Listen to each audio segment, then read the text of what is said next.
Pero a la mangue si la saya te motu bibidia saya maisa saya sajuye sirala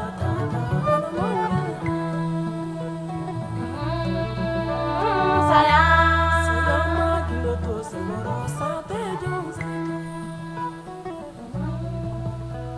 saya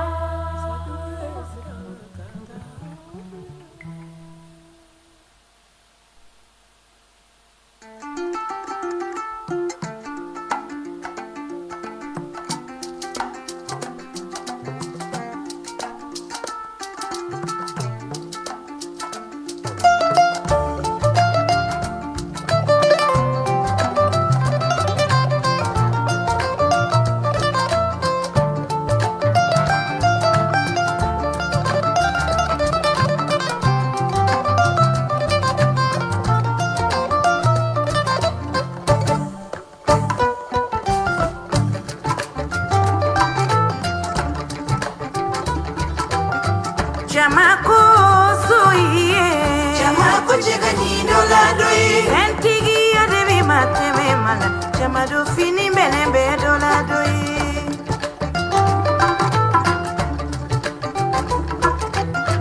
Jamako soye Jamako jegani dola doye Entigi adebi mateme mala Jamado fini benembe dola doye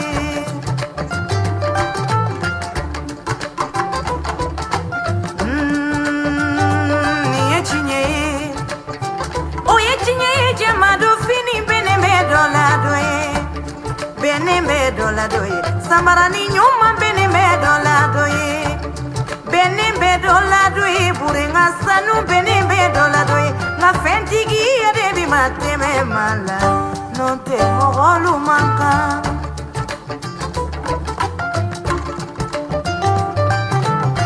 Jamako, Jamako, Jamako, Jamako, Jamako, Jamako. Jamako, Jamako, Jamako, Jamako, Jamako, Jamako.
Jamako, Jamako, Jamako, Jamako, Jamako, Jamako, Jamako, Jamako, Jamako, Jamako, Jamako, Jamako.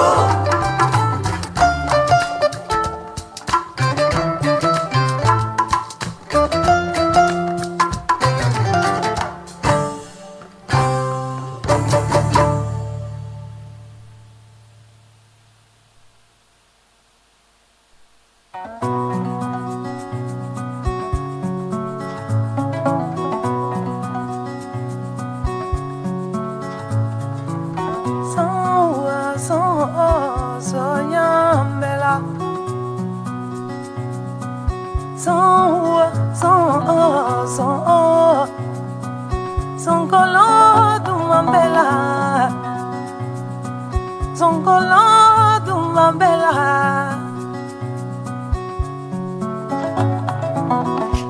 Ni de mango oyara, duba kono, uba fo jalondo, kasoro jalonte. Ni de mango oyara, duba kono, uba fo fanato, kasoro fanate. Ni de mango oyara, duba kono, uba fo yatime, kasoro yatimante. Kana baga walide ma ama vengila, kana baga falato ma ama vengila, ni kana baga yatime ma ama vengila, ni kana baga falato ma ama vengila.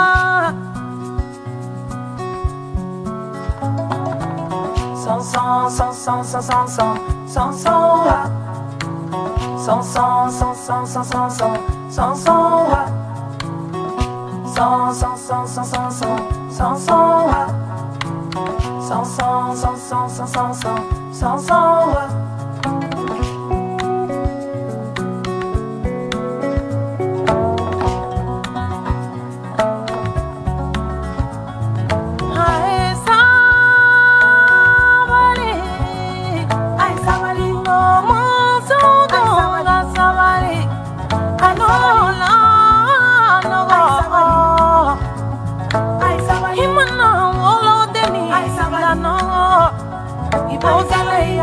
Ibo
and talk.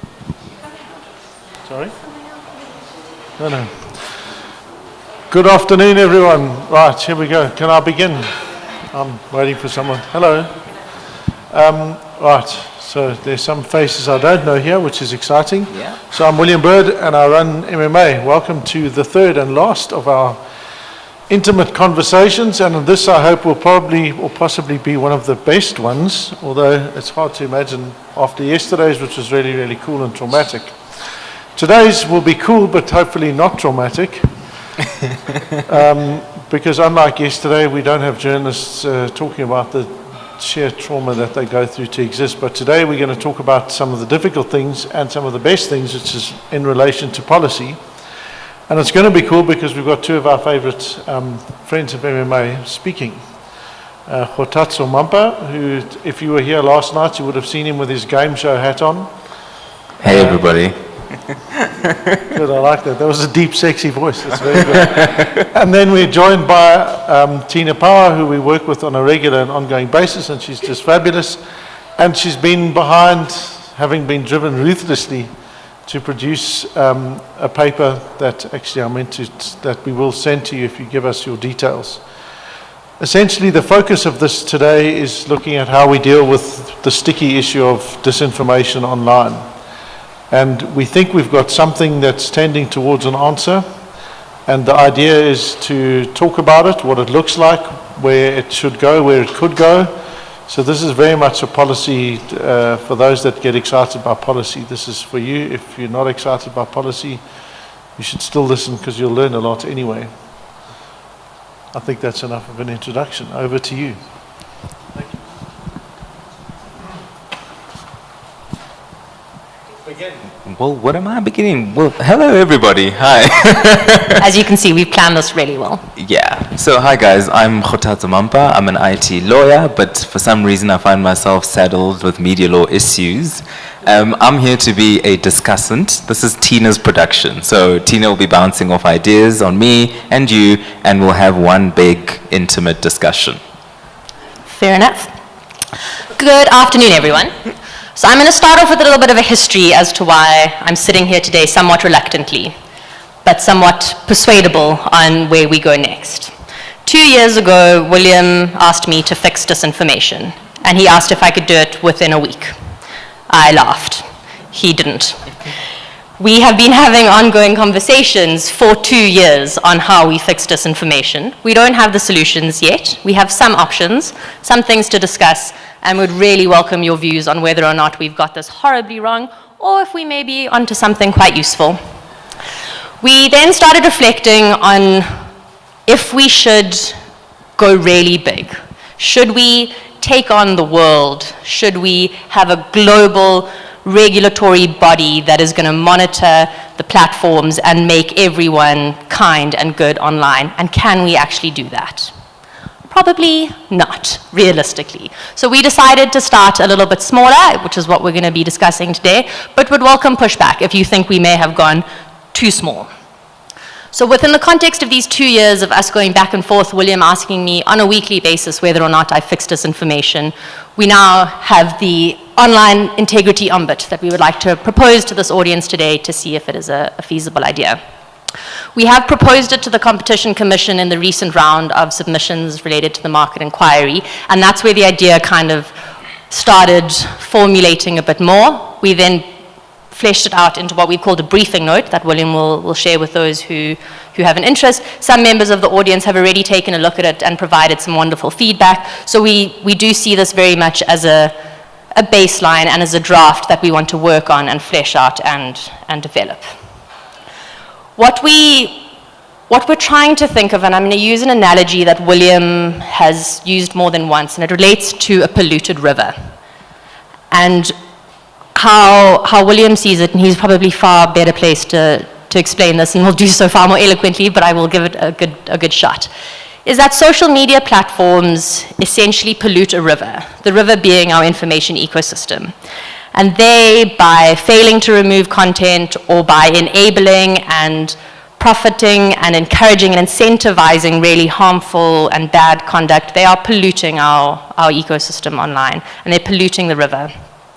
And as we were figuring out sort of climate change more broadly, we need to hold those who are polluting the river accountable. They must be responsible for what they are doing, and they must take steps to limit the pollution or to clean the river. And that's what we're trying to figure out here. So the focus of this is not on individual people who may be sharing disinformation or hate speech or incitement. It's about the platforms and their role in creating space for people to do these bad things. So I just wanted to frame that as a sort of note. And I see you are looking excited. Can I give 3 caveats and then you can come at me? Sure. So as a lawyer, I'm going to caveat this extensively because that's what we do. This is an idea. It's not set in stone. It is not firm. It is not policy. Maybe one day it will be. Hopefully one day it will be. But it does need more nuancing. It does need more discussion. I'm somewhat persuaded that it's a good idea. I'm hoping after today I will be fully persuaded. William is fully persuaded, and that's lovely. So if there are any doubts, you should chat to him. This idea isn't going to fix everything. It's one piece of the puzzle. There are multiple different strategies we need to adopt. This isn't the silver bullet. I also don't have all of the answers. Please ask questions and probe me and say why this, why that, why not this. I may not know, but let's figure it out together. And please be critical. I would welcome this to be a discussion. William and I have been bouncing this idea off each other for 2 years. We kind of need some other voices in the room so that it's not just us operating in our little William-Tina silo. So we really want to encourage debate and hear from you. Over to you. Well, Tina, thanks very much for that critical distinction about this, all of this that we're discussing applying to platforms and not individuals. But I was wondering if we could maybe go back to base principles, as in what is disinformation? Because I mean, we take it for granted that everybody, we assume that everybody understands and widely accepts the definition of disinformation. And I think you will agree that information is siloed these days. We all plug into what we plug into. And what I've seen or observed is that people come up and say, well, you call what I'm saying disinformation because you just have a different perspective on the matter. Fair question. There is no definition of disinformation. But the one that we're going to use and think that is a fair one is content that encompasses false, inaccurate or misleading information that is designed, so there's an intention element there, and is presented and promoted to intentionally cause harm or generate profit. So we've kind of nuanced and we've mashed together a whole bunch of different guidelines from UNESCO, from different special rapporteurs, from different general comments, to say what are the main harms of disinformation? Right. One, it's done intentionally. Misinformation, when your mom sends something to you on WhatsApp, that's a bit random. You're like, lol, mom, what are you doing? She's not intentionally trying to cause harm. She's just being a mom. Whereas disinformation, you're sending something because you want a reaction. You want something to go wrong, or you want to make some money. So you're misleading people in order to generate profit. So good old-fashioned propaganda. Nailed it. Gotcha. Cool. So maybe I can take you through how we've structured this briefing note. We've started off with why an ombud, what this ombud will be, and how we get to the ombud. So it's a 3-part piece. Firstly, why an ombud? In William's mind, why not? But we need to give a little bit more substance to that, otherwise people won't buy in. So firstly, ombuds are a widely accepted form of effective and accessible dispute resolutions. We've all heard of the term. We may call them ombudsmen. We're trying to be a bit more progressive and just call them ombuds so that it's not a purely gendered thing. They take various shapes and sizes, and they operate all around the world and have been doing so for hundreds of years. They started off in Sweden, and they're a pretty useful place for members of the public to go and figure out disputes against often quite powerful actors. So we know as a mechanism, there's viability. We also know that none of our current mechanisms are quite right. And if we I'm going to use a lot of analogies because William has taught me that people generally buy in when you use crafty analogies. So if we take a Goldilocks and 3 Bears situation, nothing is quite right. Things are either too big, too broad, or they're not dealing with things specifically. We've looked at the Human Rights Commission, we've looked at ICASA, we've looked at the Press Council, we've looked at the FPB, we've looked at the Information Regulator, we've looked at all of the existing things in South Africa, and they all do really important things, and they should all continue to do so. But none of them are quite the right body to address disinformation in the way that we're hoping them, or that we're hoping this ombud will. So nothing fits, and that's the second reason why we have made this proposal. Thirdly, South Africa has a fantastically enabling environment for ombuds officers. When doing this research, I was overwhelmed by how many we have, and I captured maybe a third of them, but we have it for cars, we have it for banks, we have it for insurance, we have it for health, we have it for consumers. Any type of engagement where people are using or making use of a service, there is some sort of structure to enable a dispute resolution mechanism. So South Africa enables this. We have a lot of enabling legislation that says, let's set up this body so that we can help people in this way.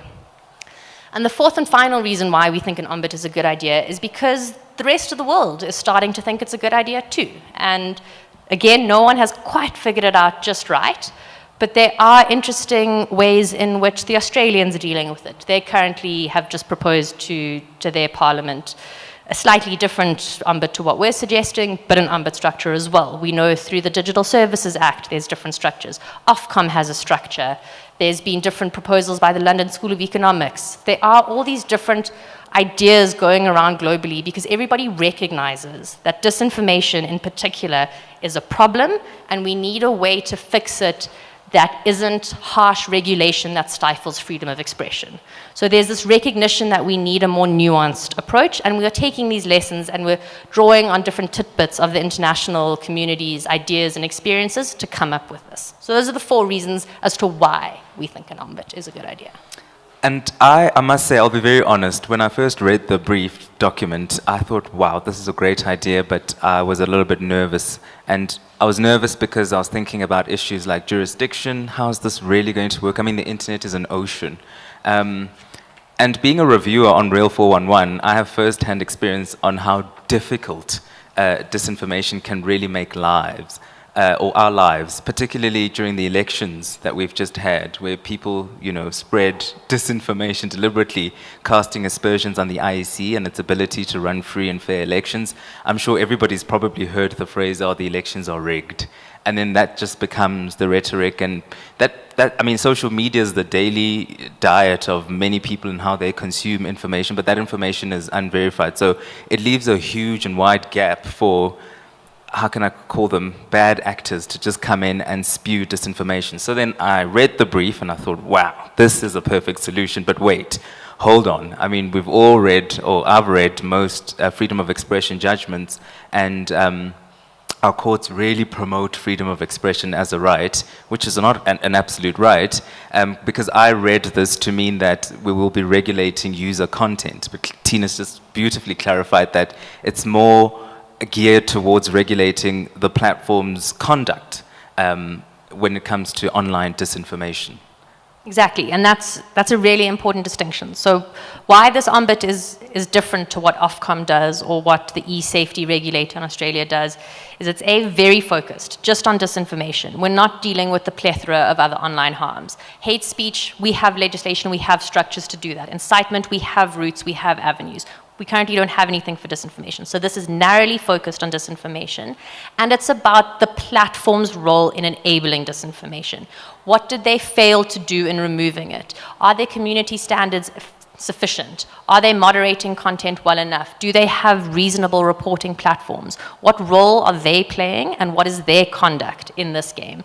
So when someone approaches the OIO for short, they are not doing it because they're upset about something that you said. They're upset because the platform failed to act appropriately to address the pattern or the singular instance of disinformation.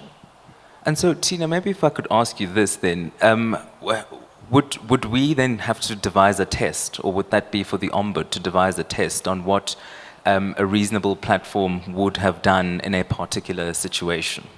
Yes. Exactly, and this could be done in a few ways. So the current thinking is we would, depending on views from the team, we could either go really big and have a Platform Accountability Act that addresses everything, or we go slightly small and start off with what we would call an Online Ombud Integrity Act, which is the enabling legislation that enables the Ombud, and that's a very structural and procedural act. How many people sit on it? What is its scope and its functions? What does it do? Many of our ombuds are set up in this way. Then substantively, how it would function would be through rules. or through codes of conduct, like with the Press Council and other organizations like that, where it would set out to say these are the ways in which we assess this type of conduct.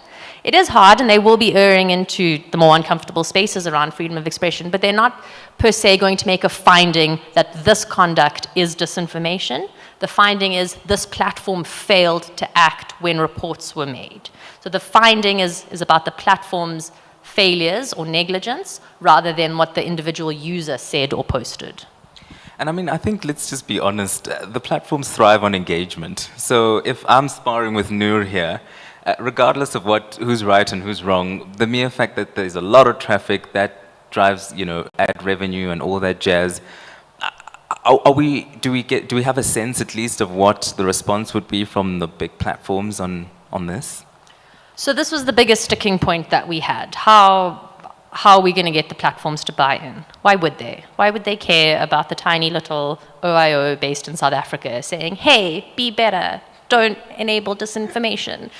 And fair question, they probably won't, if we're being quite honest. Why would they? But what we have tried to do, and I would really welcome views on this, because I'm somewhat on the fence about it, but if we have a disincentive-incentive model, right? We've seen that platforms have been willing to engage with organizations like Real 411 during elections. So we know there's an appetite for them to be seen to be doing good. So we should enable that. We should encourage that and say, if you become a member of the OIO or you gain certification through the OIO, you get a little thumbs up from us and say you're doing the right thing because you want to be part of this process where you're trying to be better. So we want to incentivize them to engage.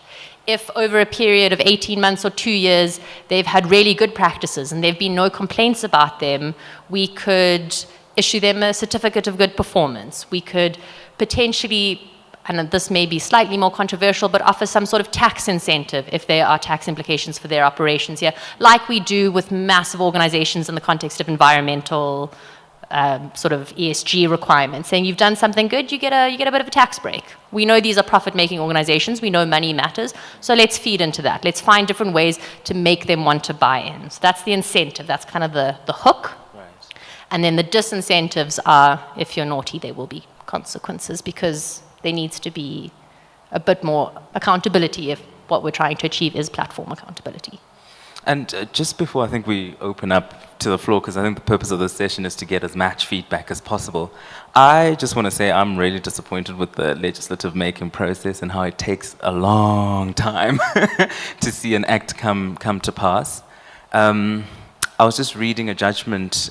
I mean, it was a privacy freedom of expression case, and in there, one of the applicants alleged that, digital vigilante or digital vigilantism is a thing, and by virtue of his personal information being out there, he was being geared up to be targeted. And what the court said there was that, firstly, you're exaggerating. I thought that was a bit rude. But secondly, that we would want to, it exists, this digital vigilantism thing, but we want to defer to the existing legislative and law-making processes and institutions like Parliament. So I guess what I'm trying to say is, invariably, in some way or another, we're probably going to end up at the doorstep of the legislature, because we do need legislative reforms. And I think propaganda is not a new thing. I mean, Stratcom existed, and it did what it did. In fact, I was reading Paul Erasmus's interviews, like transcripts of an interview that he did, and how it was a deliberate thing to, delegitimize Winnie Mandela, Chris Hani, and all those other people. I guess the difference now is that online it can happen rapidly and quickly, and it can become so confusing that it's very difficult to tell what's truth, what's fact, and what's fiction. But yeah, so I'm for this, but I would like us to really thresh out how we're going to do this. So we will be taking questions, comments from the audience, contributions, preliminary remarks. And if you want more explanations, you're like, what are the nuts and bolts? How does this actually work? Ask, and I will maybe tell you, depending if I have an answer. Even if you think it's rubbish, tell us. Thank you. I wanted to ask something with regards to disinformation as well. Oh, sorry, William. Hi, everyone. My name is Ompa Chamano from the Center for Human Rights. So I wanted to get more insight into content moderation and disinformation. So there's the whole big Meta case that's happening currently, but from the general public, or rather, yes, from the general public, there's concerns on how Meta and its policy regulation is not somewhat centered or curated for the global south. How's the online integrity ombud going to integrate the different narratives that are found within the global south? Completely fair question. I suppose one of the useful sort of motivating factors for why we're starting small is that the Ombud will be South African based and it will be for South African users, so the context will be South African. The hope, I'm sure as William's hope would be, is that we end up with an Ombud who sits within the African Commission potentially, and we have a continental Ombud who manages things continentally, and we take into different contexts and different views there. But if Meta, for example, fails to act on excessive patterns of disinformation that are very unique to the South African context, the Ombud would be well placed to pick up on that and say, you should have done more. You should have exercised more due diligence and more care in being aware of what was going on in the country, because as a result of you failing to do this, this is what has happened. So because it's locally based and South African rooted, it could potentially be closer to the context question. Does that answer your question?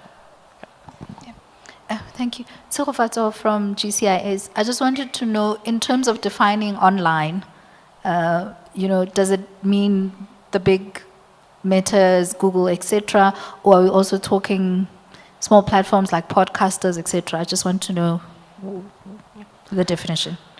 So the initial intention was to go after social media platforms, but I do, and I think we will need to be quite careful as to how we define that when we get to an act, who is a member and who is not.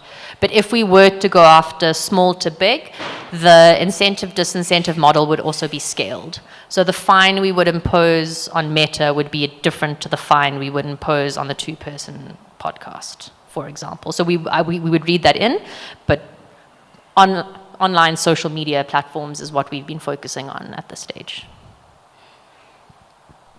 My name is Isaac Manar. This is the question I'm the most scared for. Well, let's see how this goes. So if I'm a member of the public and I see a piece of disinformation and I complain to the Ombud, what happens next? Fair enough. Sorry, Tina. My understanding, Tina, you'll correct me, is that as a member of the public, you first approach the platform, because a lot of them have channels. After I've done that, and then I take it to the Ombud, what happens next? Fair enough. So I've started mapping this out, but I don't have the exact answer. But in my mind, it will be kind of like the organogram approach that the short-term insurance Ombud uses. So you'll arrive physically at the office or virtually on the office and fill out a form. There'll be an initial assessment. Have you exhausted all internal remedies, i.e. the processes with the platform? What is the nature of it? And then you provide a brief description. If the initial reviewer assessing that sees straight off the bat that this is clearly hate speech, the Ombud will not take it further. It will be referred to the Human Rights Commission. Or if it is clearly incitement, it may be referred to SAPS, depending on the nature. But if it is likely to be disinformation, again, the Ombud's not making a decision at this stage, it will then trigger the investigation procedure. And there'll be short turnaround times. We haven't settled on them yet, but this will then go to the Ombud, who will assess the complaint and issue a request to the platform, like they do with the banks or the insurers when there's been an insurance issue. This complaint has been laid against you. This is the substance of the complaint. You have 5 days to respond. What have you done to address this? They say, this doesn't violate our community standards, or we don't care, or they just don't respond, potentially. So subject to how they respond, you'll then get a normal back and forth process to enable sort of Audi Artrum Paltrum, to let people exchange and respond to allegations leveled against them. And then the Ombud will make a finding. If the Ombud finds that there is disinformation, then they'll make a recommendation. The recommendation could be a fine. It could say, we recommend that you remove this. depending on the nature of it. And then we will need to envisage an appeal process. And we've so far received 2 different feedback points on this, which are quite interesting. One is that that's the final decision. Because you've already tried at the platform, you've now tried at the Ombud, your next option is to review the decision in a court, or there's an internal appeal mechanism within the Ombud, which is quite normal for current Ombud structures in South Africa. So you would still have an appeal process there, after which, if you wanted to, you could go to a court. What that would then look like does become more complicated because of the jurisdiction question and how our courts are struggling to found jurisdiction against platforms, whereas the Ombud, based on a membership model, might have a bit more sway. But that was quite a long answer, and I'm not sure if it was exactly what you wanted. So you're saying that disinformation that doesn't cover any criminal offences, that's what's dealt with? Yes. So I want to give another example and then come back, right? So in discussions around the continent on media regulation, there are essentially 3 models. There's statutory regulation, there's statutory independent regulation. And what that means is there's a law for media regulation, but it, in some other way, guarantees independent mechanism to deal with it, meaning, for instance, that there's not somebody from government sitting on an adjudication panel and so on. And then you have the system we have in South Africa, where there's no law. And we've always said in South Africa, we have freedom of expression, freedom of the media, access to information in the Bill of Rights. And there's no law telling us how to do it. And we love that. What you're proposing, as if I understand it, is a system of statutory independent disinformation legislation. Now, when we speak to other African countries and we try to convince them not to go for that, we say to them the same parliament who passed that bill can next year decide, no, we're now going to make it full statutory, no independent. So why do we want to ask for legislation if we can do this without legislation? Thank you. Good question. I think it's debatable. I think if we don't legislate, and we're not legislating disinformation. By legislate, I mean we legislate the establishment of a body. If we don't, it may not have as much teeth if it's not founded in law. It also may not have as much accountability if it doesn't have that legal basis behind it, where it has to be consistent with our constitution. And my sense is platforms, there may be more of a respect for it if it is founded in law, rather than all of us sitting together saying, we've started an Ombud, listen to us, who are we? But if we are concerned that governments are going to react poorly later down the line, we need to put safeguards up in place, but we also can't make all of our decisions now based on a fact that may happen. Currently, we have a good constitution, and that gives us a lot of power and a lot of scope to make sure that things are done properly. For us to not want to legislate now because we are concerned for something later down the line means that in the interim, we may not have a feasible mechanism then to address disinformation. So it is somewhat of a catch-22, and I hear you. And my gut is we need a legislative basis to give it body and teeth. But fight me, I'm ready. I'm not fighting, I just want to ask. So if you look at the mandate of the Human Rights Commission, yep. And I know that there's some analysis done on this, but I was wondering in any case, if without extending the mandate of the Human Rights Commission, whether it would not be possible to come up with a mechanism within the current legislation that should first try to see that if the Human Rights Commission come up with something like this, reporting to them, which gives you some guarantees, and the message is, we're setting this thing up. We're not asking for a new law at this stage. We're setting this up under the auspices of the Human Rights Commission, and only if the platforms will not cooperate, then we will ask for legislation. I was just wondering if that's not a better strategic way to segue into exactly what you propose. It's the exact conversation we were having shortly before this, and I think William would agree. His approach was slightly more aggressive, and he suggested we should threaten them with legislation to force them to engage. I like your wording slightly more, Isaac. I've got no issue with that. I'm very persuadable on this being housed in the Human Rights Commission. It means that we're accepting that disinformation has rights implications. The Human Rights Commission currently is mandated to deal with human rights violations, so there's an acceptance that disinformation does erode particularly information rights. And I think it might be a swifter approach. It is one of those, we've suggested 4 avenues to setting it up, and it is one of the options that we've considered. And we do know that the Human Rights Commission is interested. They've published their social media charter. We've seen Eileen is now heading up the, I can't recall the name, but there's clearly an interest from the Commission.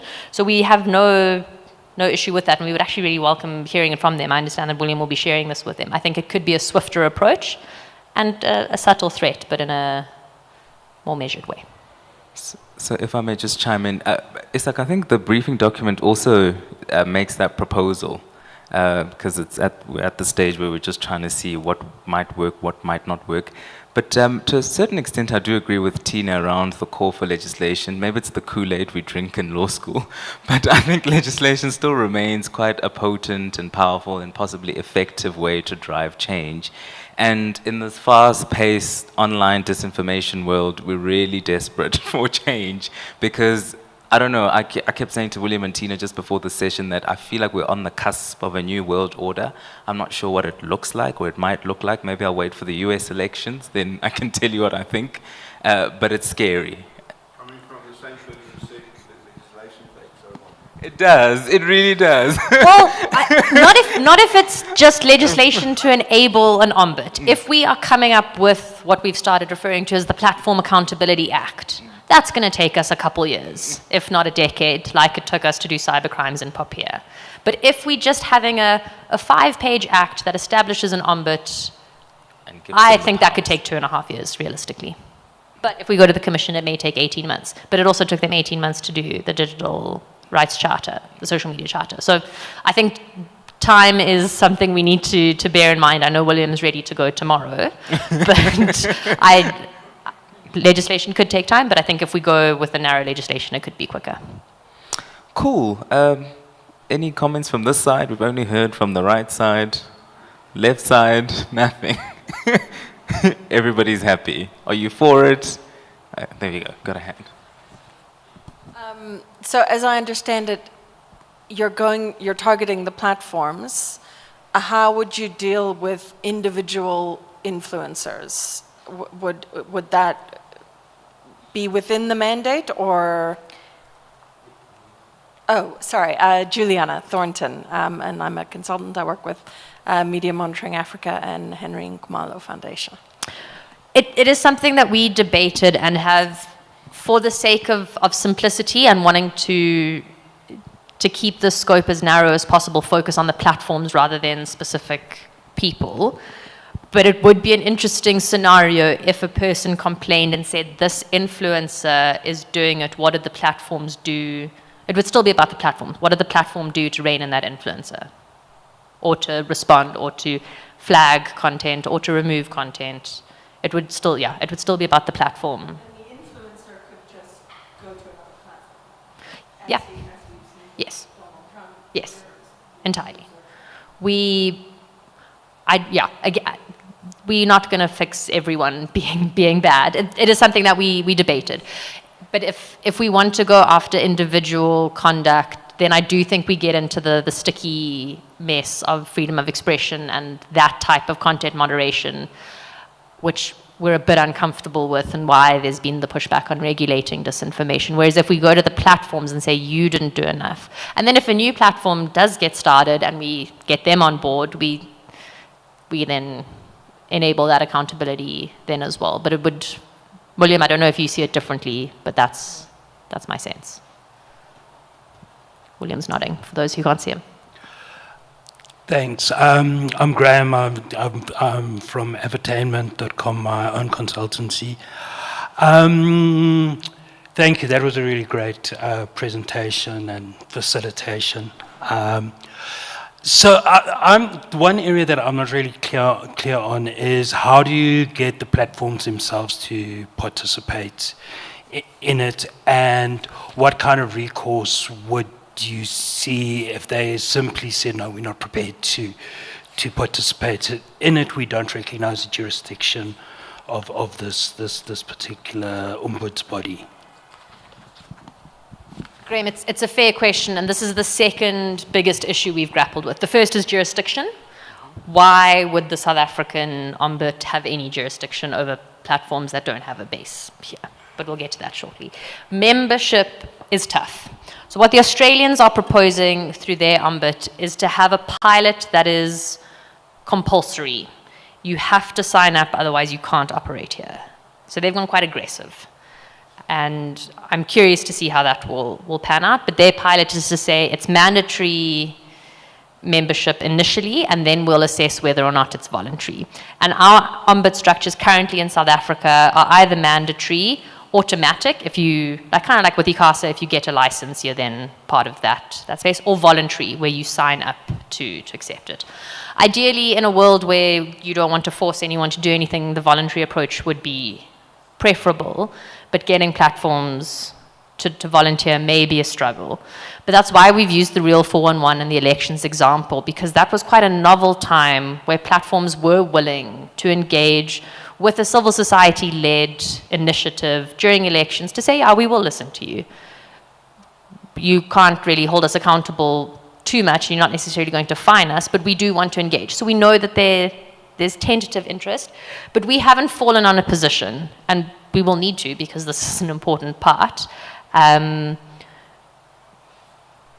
I would err on the voluntary approach first, but maybe that's too soft. William would probably want to go mandatory first, like the Australians. But the Australians are very close. As I understand it, it's going to be a few months, and they set it up. So we could also watch them for a bit and see whether or not it's successful, and whether this time next year they have any social media platforms operating in Australia or not. And I must say, some platforms are better than others. Let's just be honest, the most problematic is X. Let's call a spade. I don't speak for Meta, but I've observed, particularly during the elections that we've had in this country this year, they were really, really on board. At some point, I got a video. It was a rape that was taking place, and somebody had put that video on Instagram. Not sure about the location. I just reported that through the Trusted Partner platform program, and that video was down within minutes. I found Meta to be really responsive, and they've got an oversight board that supposedly works with Meta, not for Meta, so we're not sure about the independence there, but they're trying at the very least. Not sure about X, and well, actually I know about X, they're not trying, but I'm not sure about TikTok, which is also quite prominent. Isak. I just want to respond to your singing the praises of Meta. Yes, they were good with what you're talking about, but what they also did was to reduce exposure to credible news for all their users. In fact, in community media, they actively stopped election news of reaching people's timelines, and that's bad. Yeah, and that's a counter to disinformation, right? And that would be something that you would say, if the platform is not acting in addition to stopping spreading disinformation, but also harming the spread of credible information, that's a problem as well. And the Ombud should be able to then say, hey. how would you enforce takedown if, let's take Meta, you report the matter, they don't take it down, you take it to the oversight board, they don't take it down, and then I come to you as last recourse, right? That's my understanding of how the chain would flow. And how would you then enforce takedown? Enforcement, it's a really good question. And I think it could go down in a few different ways. One could be take it down or we fine you, quite aggressively. 2 could be flag this. 3 could be the Ombud releasing a statement saying, we've investigated this, we found that platform Y has failed in its duties, and notify the public of it. So I think it doesn't always have to result in content moderation takedowns. I think the recommendations could be quite wide-ranging, if that answers your question. Good day. My name is Mavatu from Communications. I'd like to find out, how do we ensure that we have responsible citizens?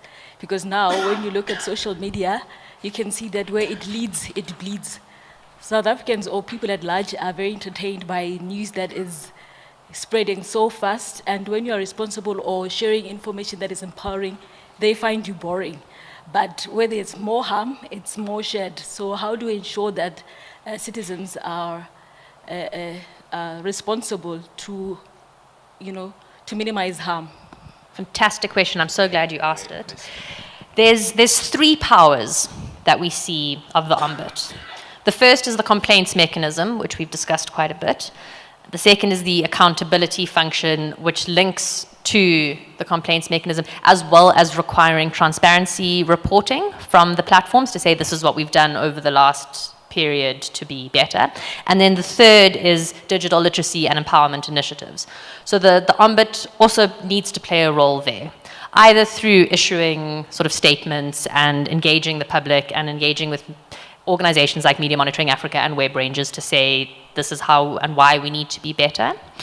But one of the interesting components that we're thinking about in terms of the fines and the financial consequences of the harm is that when the money gets paid, it will be paid into a fund that will be used to enable digital literacy programs. We know it's all well and good to say, like, let's all do digital literacy, it's important. You actually need to fund it quite realistically. And so we want to kind of do a little bit of a Robin Hood-esque approach where we take the money from the big platform and we use it to do good. So we definitely see that as one of the 3 pillars of the Ombud, is to ensure that it is participating in ensuring that it is supporting digital literacy initiatives as well, and potentially getting platforms to do so as part of its transparency reporting. Great question, Mabatu. You know what they say these days? Nobody cares about the truth when the lie is more entertaining. So I'm going to go to Uyanda, who's got a question. Thank you, Khotazo. My hand has been up for the longest time. I was about to stand up and scream for attention. Sorry. It's okay.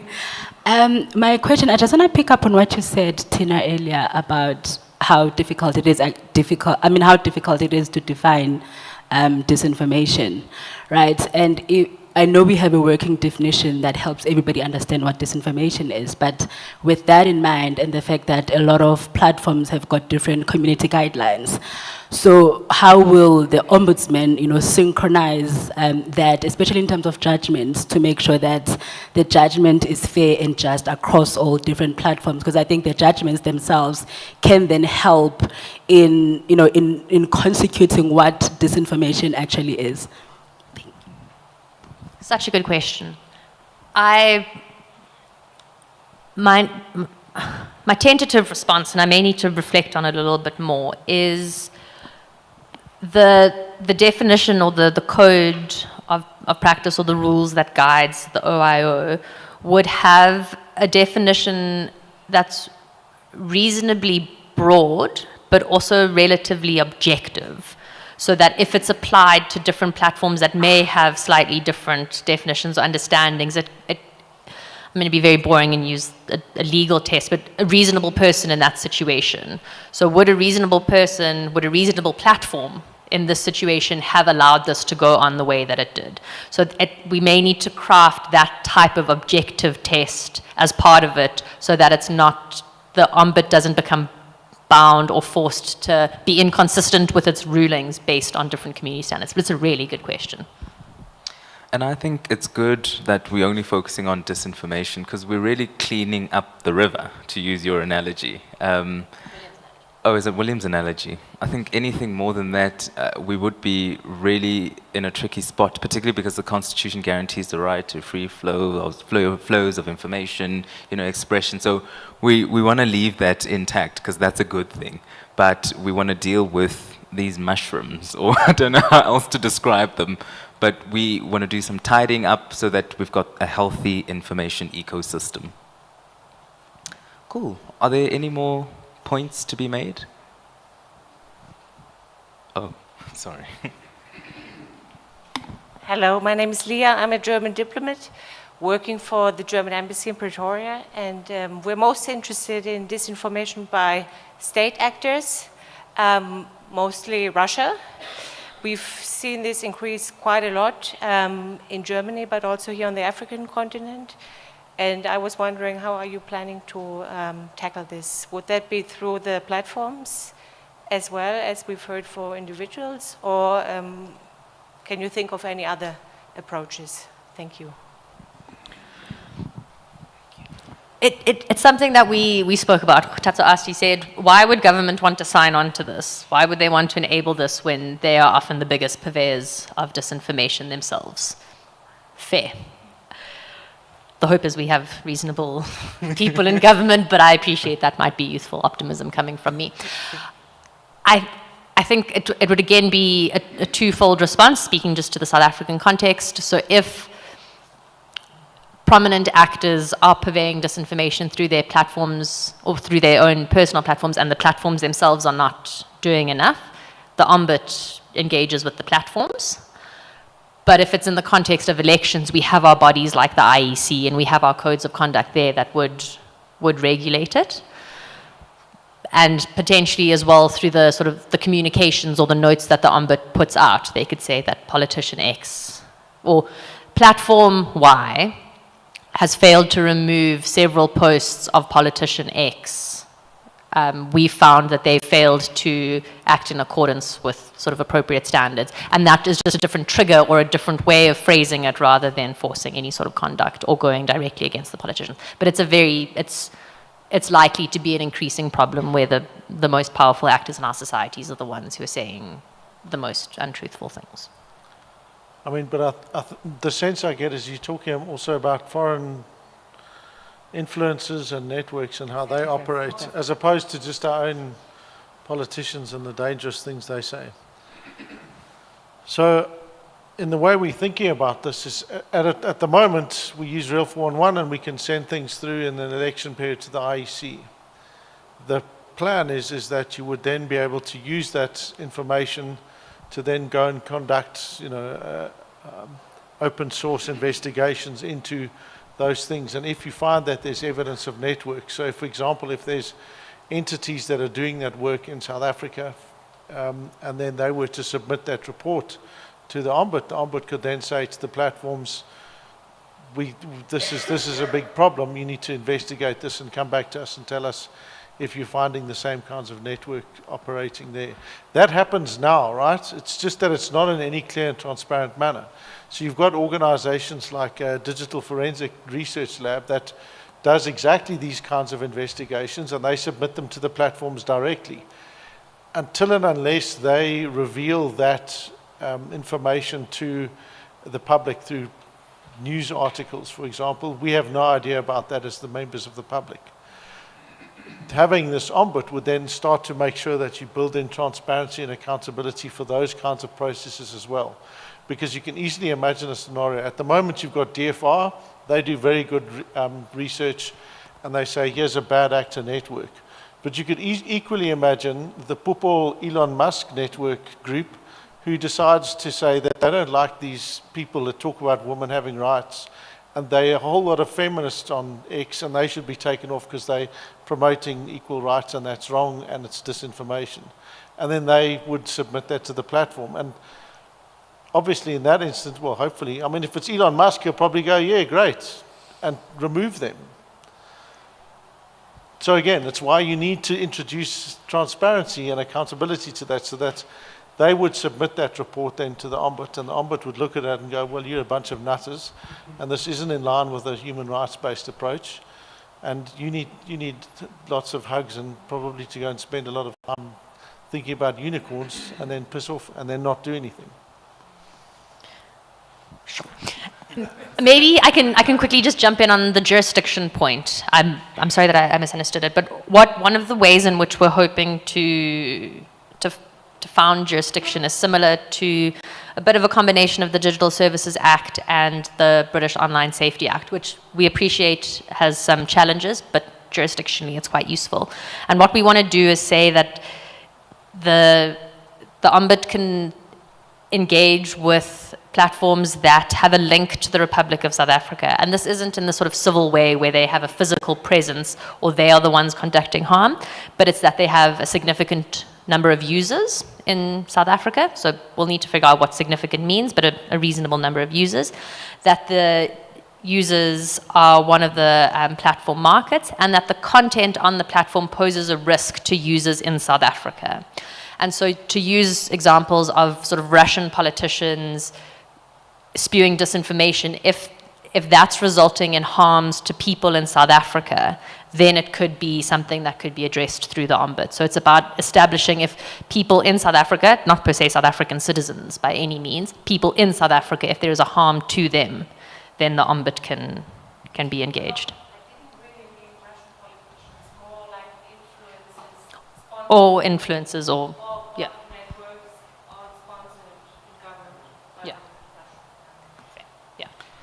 So Tina, I think the overwhelming sentiment is that this is something worth exploring further. Well, I don't know. I feel like we should have a vote. Oh, should we? Okay. Democracy. Are we doing claps or... Oh, let's do the clap. We did claps last night. So clap if you think this is worth pursuing. Clap if you think this is a waste of time. Let's just keep it moving.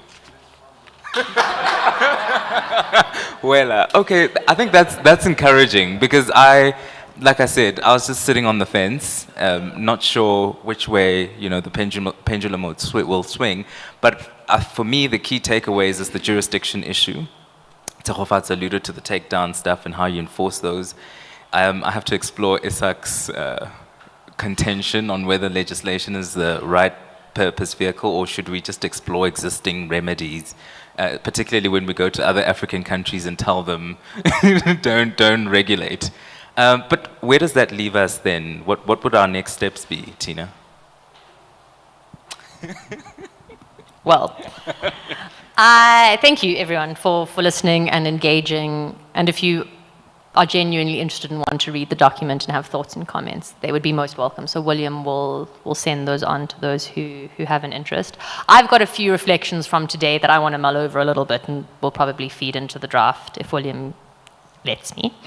And I think a few practical steps. I think we should sit down with the Human Rights Commission and test this with them to see if it's feasible and what that would look like and what their timeframes would be and what internal processes they may need to consider. That could be quite a quick win, and so I'm quite persuadable on that. I think we should have parallel conversations with different members of government to see what their appetite is as well, just to test that, to see if we could legislate. Right. I still think there's some value there. So I think we need to continue on slightly more focused stakeholder engagements with those who we actually want to house the body and see if they are keen or not. George has a question. George from MMA. I might have missed it. Who funds ombuds? Yeah, didn't tell you, so you didn't miss it. Sorry. But I have an answer. So it would be similar to how many of our ombuds in South Africa currently run.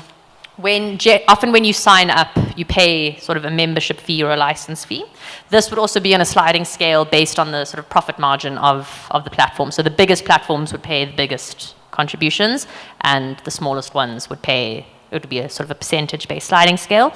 And then the fines that would be imposed, part would go into the Digital Literacy or Media Public Interest Fund, and then some would enable the sustainability of the Ombud. I think the Ombud will need to do some fundraising, as all Ombuds need to do. Questions around who funds Ombuds and what that means for independence are questions that we should ask and be aware of. But I don't think it should be a purely government-funded body, because then there may become independence questions there as well. So the idea is for it to be a member-based payment to fund the functioning of it. Sweet Jones. I suppose we could call it, unless... I say one more. Tina, you've got lots more to say. No, So it tell has us. nothing to do with this per se, but to do with William. I said at the beginning of this that I'm somewhat persuaded. I'm somewhat more persuaded after saying it out loud, so thank you for giving the opportunity. And I would welcome if we could do the clap activity again to give a clap to William, who genuinely has been pushing this not for any other reason than he genuinely cares about trying to make the world a better place and fix disinformation, which is a complicated issue that we don't want to get wrong. So he's been patient and kind in giving me far more time than I should have had to get to this stage now. But a genuine shout out and thank you to William for doing this, because you care and you want the world to be better. Thank you. Go, William! Woo! Thank you, William. Thank you, Tina. Well, thank you, everybody. We were scheduled, for an hour and a half, but I think we've really covered everything, and we've gotten the feedback that I certainly needed the feedback that we've just received, because now I'm buying into the idea even more, and I'm happy to run with it alongside you, Tina and William. I hope no one's recording this. But thanks very much indeed. Thanks everybody for the participation. Looking forward to see where we land with this. And yeah, William, will you direct everybody as to what happens after now? Yes, thank you. Okay, and thank you to our fabulous discussant and Tina for leading it. Apparently he's a discussant. Right, so we usually have small, here they come. There you go.